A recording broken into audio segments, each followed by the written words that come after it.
After 14 years on one of television's most consistent powerhouses, Andrea Newman just made a move that's sending shockwaves through the industry.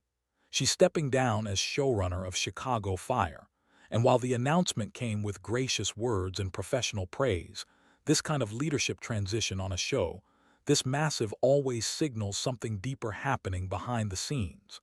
Newman didn't get fired. She didn't leave in drama or conflict. She stepped away on her own terms, which actually makes this moment even more interesting because it raises a fascinating question.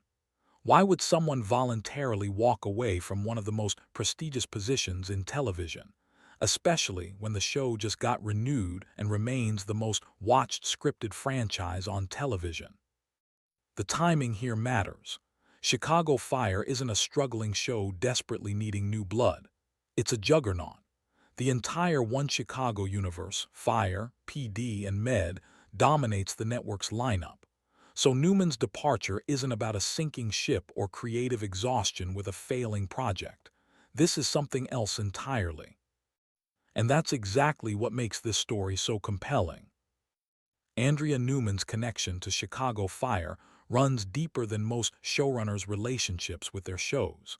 She didn't come in after the pilot was already locked. She joined right after it aired and essentially grew with the series from the ground up. That's not just a job, that's building something from the foundation level. She watched it evolve from a new concept into a cultural institution, and she played a direct role in that evolution at every stage. What's fascinating is her trajectory within the show itself. She started as a co-executive producer, which is already a significant role, but she didn't stay there. She got promoted to executive producer by season 6, showing that the people running things recognized her talent and vision. Then, by season 21, which would be around 2021 for those keeping track, she became co-showrunner alongside series co-creator Derek Haas. That's a massive step. Being co-showrunner on a show this size means you're essentially steering the creative direction of something watched by millions of people every week.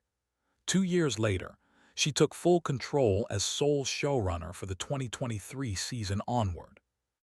Think about that trajectory for a moment. She went from staff-level producer to the person making final creative decisions on one of television's most successful franchises.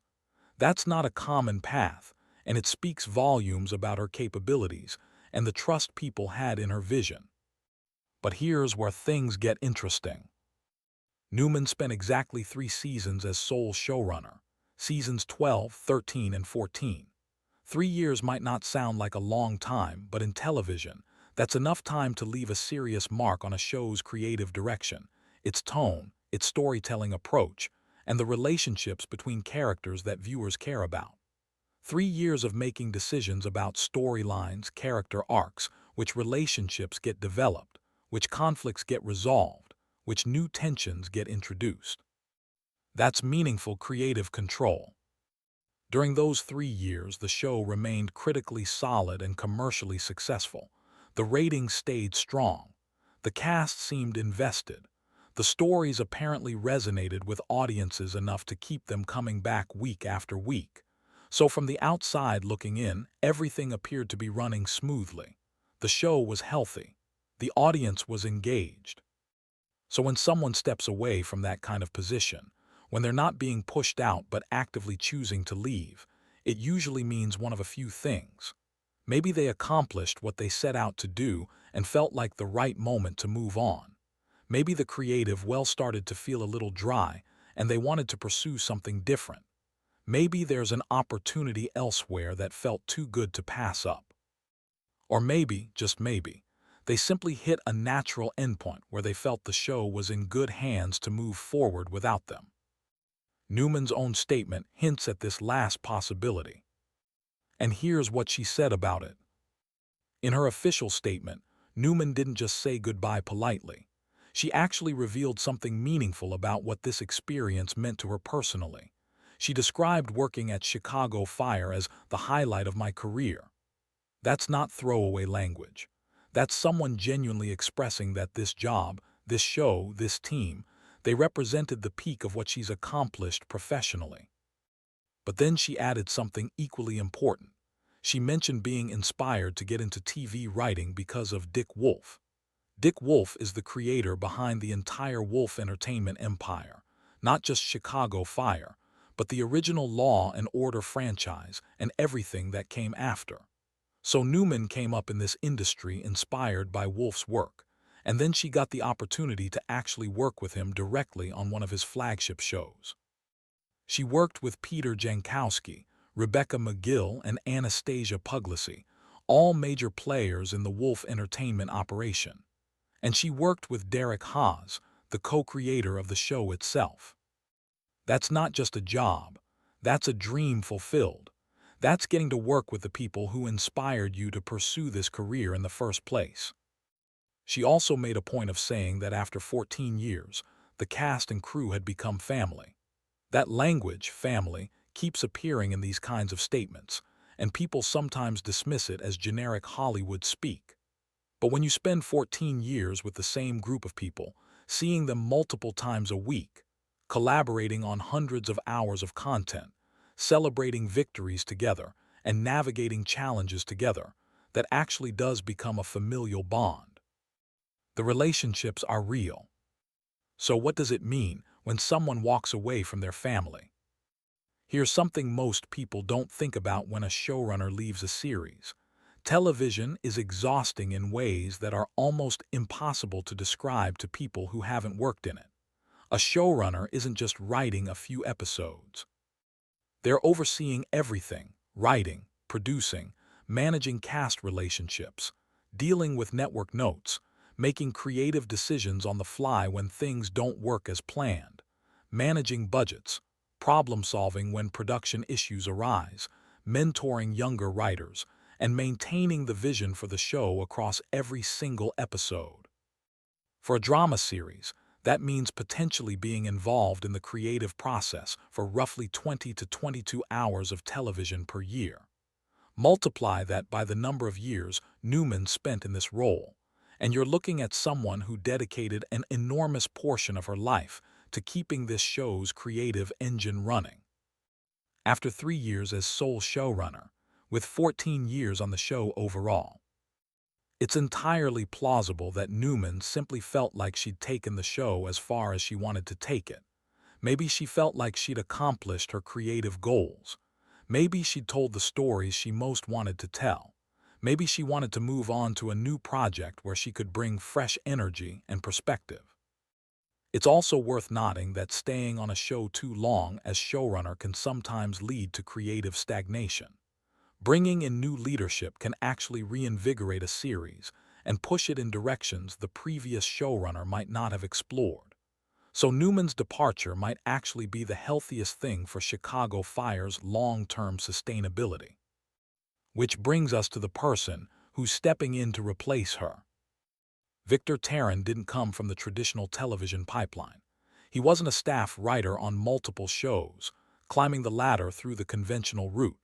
His background is actually more interesting than that. He started in independent film, working his way up from production roles into executive positions. He was VP of physical production at Sidney Kimmel Entertainment, which means he was managing major logistical and creative aspects of independent film projects. But Taryn had bigger ambitions. He didn't just want to manage other people's projects. He wanted to create his own. So he started producing, writing, and directing indie films. One of his films, Philly Brown, made it into the Sundance Dramatic Competition, which is one of the most prestigious venues for independent cinema in the world. It starred Gina Rodriguez and Edward James Olmos, two serious actors with major credits. His other film, Snap, made the SXSW competition. These aren't small accomplishments. Getting into Sundance and SXSW as a filmmaker means your work resonated with industry gatekeepers and festival programmers. So Taryn had built a legitimate career in independent film. He'd proven himself as a creative force. He'd worked with talented actors. He'd gotten his projects into prestigious festivals. By most measures, he was successful in his chosen field. Then in 2018, something changed. Taran decided to transition into television. He started by developing a limited series called LA 84, which was a real project with real industry backing. But somewhere around 2020, when he was a staff writer, he joined Chicago Fire. Now, here's the thing about joining Chicago Fire as a staff writer when you've already had success as a filmmaker. It might look like a step backward on the surface, but it's actually a strategic move. Staff writers on major shows get to learn how television really works at the highest levels. They're working on a show that's watched by millions of people. They're collaborating with experienced producers and showrunners. They're getting paid to learn the craft of television, writing on one of the most successful series in the medium. And apparently, Taran was an exceptionally fast learner. Taran joined Chicago Fire as a staff writer in season 10. That would have been around 2021 or 2022. He's now being promoted to showrunner for season 15, which is coming up. That means he went from entry-level television writing to running one of the most high-profile shows on network television in roughly 4 or 5 years. That's not a typical trajectory, and it speaks to either exceptional talent, exceptional work ethic, or some combination of both. The fact that he was promoted to co-executive producer before becoming executive producer and showrunner shows a deliberate progression. The people running Wolf Entertainment clearly saw something in him. They didn't just suddenly decide to hand him the keys to the kingdom. They tested him out in bigger roles, watched how he handled increased responsibility, and then decided he was ready for the top job. This kind of rapid ascension in television usually happens for a few specific reasons. First, Taran brings a different creative perspective from independent film. He's not a lifer in network television. He comes with fresh ideas and a different approach to storytelling. On a show that's been running for 14 seasons, that kind of outside perspective can be exactly what's needed to keep things feeling new and interesting. Second, he apparently impressed the right people. Peter Jankowski, who's mentioned in the announcement, is a massive figure in Wolf Entertainment. The fact that Jankowski is willing to hand over a flagship show to Taran suggests real confidence in his abilities and vision. Third, and this matters, Taran is presumably hungry. He spent years building independent film projects from the ground up. He knows what it's like to have a vision and shepherd it through to completion. That kind of drive and creative ownership is valuable when you're taking over a show that needs to stay fresh and exciting for audiences. But here's what nobody's explicitly talking about, and it's actually the most important part. The Chicago Fire showrunner transition is actually a window into how modern television operates at the highest levels. Wolf Entertainment isn't handing the show to Taran and then stepping back. The announcement makes clear that Jankowski, McGill, and Puglisi, the executive producers overseeing the entire Wolf Entertainment operation, are still very much involved. This isn't a situation where a new showrunner gets total autonomy. It's a situation where experienced hands remain in place while bringing in fresh creative leadership. This is actually a smart strategy for long-running shows. You want institutional knowledge and oversight, but you also want new perspectives and energy. Taran provides the new energy. The Wolf Entertainment executive producers provide continuity and institutional memory. It also reveals something about how television companies think about succession planning. They're not promoting Taran from outside the organization. He's been embedded in Chicago Fire for multiple years. He knows the cast. He knows the crew. He understands the show's voice and tone. He's already been contributing to the creative direction as a producer. So when he takes over, he's not coming in as a complete outsider making radical changes. He's an insider who's earned the position through demonstrated competence. This kind of careful succession planning is what keeps shows alive for season after season after season. It's also what distinguishes shows that remain creatively vital from shows that start to feel stale or disconnected from their creators. And that brings us to the real question everyone should be asking. With Newman's departure and Taran taking over, Chicago Fire is entering a new era. On one level, nothing dramatic is changing. The show's still on NBC. The One Chicago universe is still the most watched scripted franchise on television. All three shows just got renewed for 2026-27. The infrastructure remains intact. But creatively, there's going to be a shift. Taron will bring his own sensibilities, his own storytelling instincts, his own vision for where the characters and stories should go. After 3 seasons under Newman's leadership, the show will now evolve under Taron's direction. That doesn't mean it's going to become unrecognizable. The core DNA of Chicago Fire will remain, but the emphasis might shift. Character development might take different directions. The tone might subtly evolve. For longtime viewers, this is actually exciting. It means the show won't get stale. It means there's someone new with fresh ideas and perspectives taking the helm. Taron's background in independent film might influence how certain stories are told. His focus on character development in indie projects might shape how the ensemble cast gets developed going forward. The other fascinating element is what this means for the broader Wolf Entertainment empire. If Taron succeeds with Chicago Fire, it proves that the company can develop new creative talent from within and trust them with flagship shows.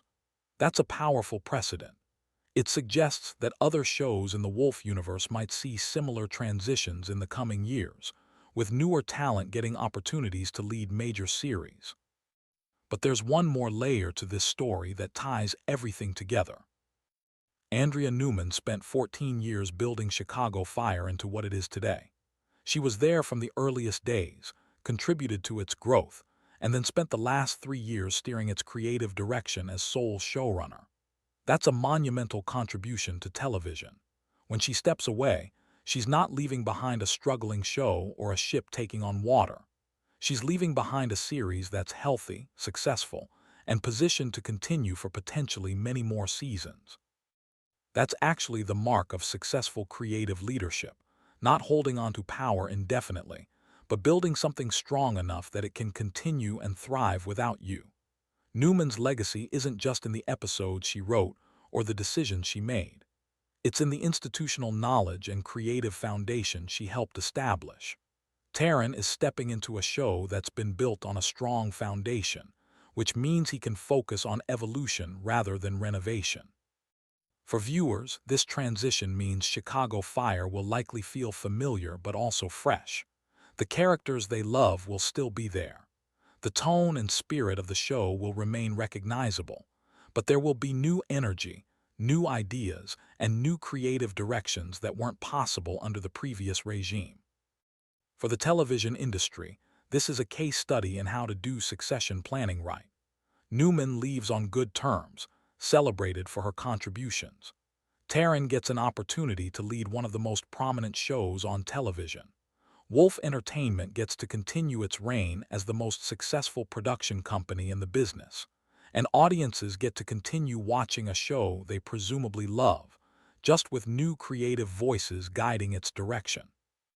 It's not a scandal. It's not a disaster.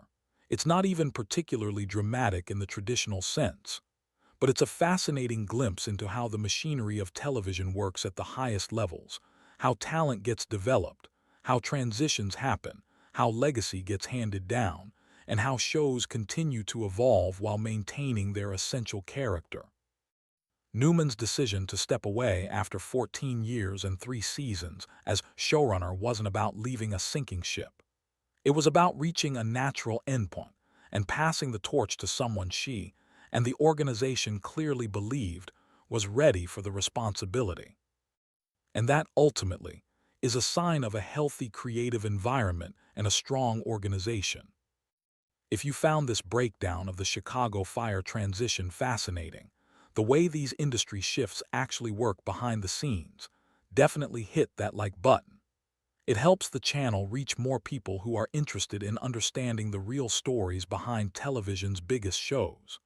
Subscribe to stay in the loop as more transitions and changes happen across the industry, and let me know in the comments what you think about Taron taking over. Are you excited to see where he takes Chicago Fire next?